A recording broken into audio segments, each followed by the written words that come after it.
একবার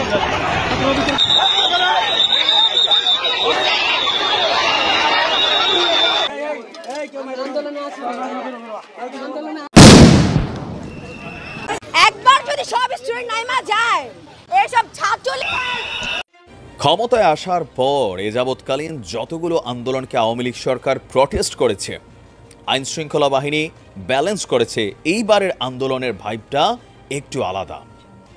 আমরা বরাবরই দেখেছি বিএনপির যদি কোনো প্রোগ্রাম থাকে প্রায় একই দিন আওয়ামী লীগও প্রোগ্রাম দেয়। আর সেই প্রোগ্রামে কি হয় আমরা ইতিহাস সাক্ষী আছে, ধরপাকড়, মারামারি, গোলাগুলি, পুলিশ নিহত, আমজনতা নিহত।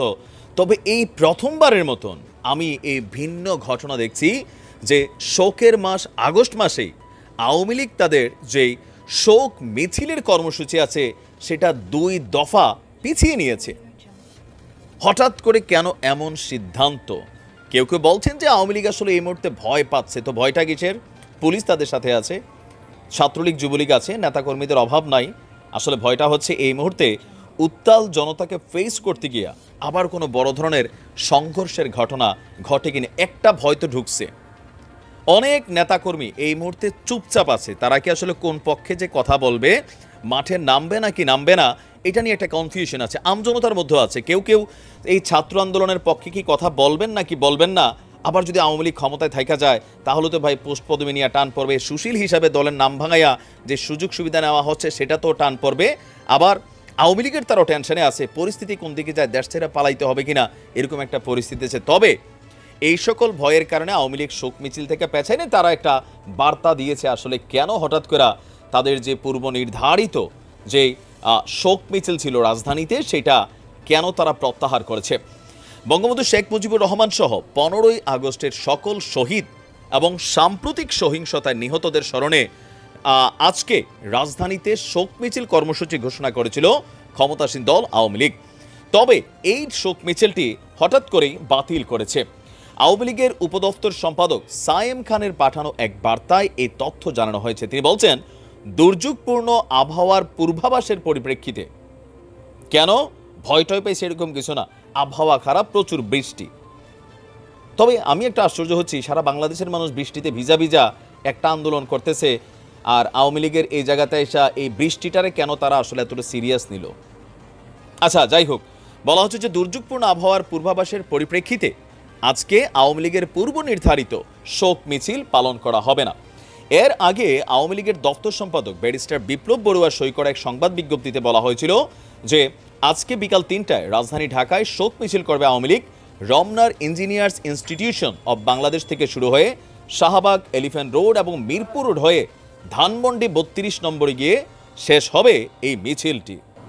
অন্যদিকে আপনার দৈনিক ইত্তেফাকের একটা সূত্র বলছে যে শোক মিছিল কর্মসূচি বিষয়ে ঢাকা জেলা এবং মহানগরের সংসদ সদস্যদের নিয়ে গতকালকে বিকেলে বৈঠক করেছিল স্বরাষ্ট্রমন্ত্রী। সেখানে তিনি বলা হয়েছিল যে কোটা আন্দোলনকারীদের গতকালকে মিছিল ছিল, পাল্টাপাল্টি কর্মসূচির কারণে পরিস্থিতি উত্তপ্ত হতে পারে, তাই তারা শুক্রবারের স্থলে শনিবারে কর্মসূচি করার পরামর্শ দেয়। পরে বিষয়টি আওয়ামী লীগের হাইকমান্ডকে জানানো হলে শুক্রবারের স্থলে শনিবারে শোক মিছিল করার সিদ্ধান্ত নেওয়া হয়েছিল। এদিকে আজকেও আপনারা জানেন যে আজকে মানে এ যাবৎকালীন সর্ববৃহৎ আন্দোলনের কিন্তু ডাক দেওয়া হয়েছে। সেই কারণে আবার এটাকে শনিবারের বদলি সামনে কিবার নেওয়া হবে সেটা সম্পর্কে আপাতত আমাদের কাছে তথ্য নেই। তবে বোঝাই গেছে যে এই মুহূর্তে ছাত্র আন্দোলনকে প্রটেস্ট করতে গিয়া যেন কোনো ধরনের কোনো ঝামেলার মুখোমুখি না হতে হয় আওয়ামী লীগকে, সেই কারণেই তারা এই আন্দোলন থেকে সরে এসেছে। অপরদিকে কালের কণ্ঠ তারাও একটা জিনিস দিয়েছে যে কেন ছাত্রলীগের শোক দিবসের ব্যানার ছিঁড়ে নিয়েছে আন্দোলনকারীরা। তো একটা পরিস্থিতি গরম গরম একটা পরিস্থিতি, কারণ সারা বাংলাদেশে গতকালকেও কিছু অতি উৎসাহী আপনার ছাত্রলীগ, যুবলীগের, আওয়ামী লীগের অনেক কর্মীরা বিভিন্ন জায়গায় ছাত্রদেরকে প্রটেস্ট করতে নামছিলেন। একটা বার্তা এখনও দেই, সময় থাকতে ভালো হইয়া যান। পরিস্থিতিটা এখনও টের পান নাই যে 2-4-10 জন বা এটা বিএনপির কোনো প্রোগ্রাম না বা জামাত শিবিরের কোনো প্রোগ্রাম না যে দৌড় দিলেন জামাত শিবির কয়ে একটা ধাক্কা দিলেন।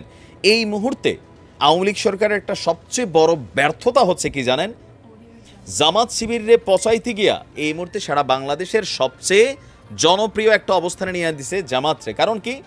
কারণ হচ্ছে যে এই যে একটা অপব্যবহার করা হয়েছে এই ট্যাগটা, কিছু হইলেই মানে ছাত্রলীগ ঝগড়া লাগলো, জামাত জামাত কইয়া পিডিয়া ভাই একজন আরেকজনের মাইরা ফেলছে, জেলে দিয়ে দিছে, পুলিশের কাছে চালান করে দিছে।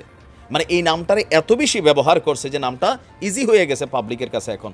অতিরিক্ত মুক্তিযুদ্ধের চেতনা দেখাইতে গিয়া অতিরিক্ত এটা মুক্তিযোদ্ধাদেরকে আজকে একটা প্ল্যাটফর্মে নিয়ে আসছে। আপনি দেখেন মানুষের আজকের দিনের ইন্টারনাল যে ফিলিংসটা মুক্তিযুদ্ধ সম্মানের, মুক্তিযোদ্ধারা ভালোবাসার, কিন্তু এই জায়গাগুলো নষ্ট হয়ে গেছে।